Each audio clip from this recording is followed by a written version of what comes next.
वक्रतुंड महाकाय सूर्यकोटि समप्रभ निर्विघ्नं कुरु मे देव सर्वकार्येषु सर्वदा।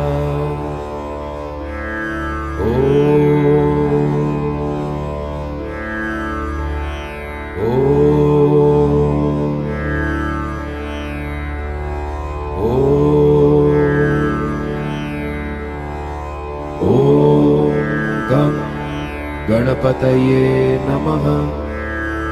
ॐ गं गणपतये नमः। ॐ गं गणपतये नमः। ॐ गं गणपतये नमः। ॐ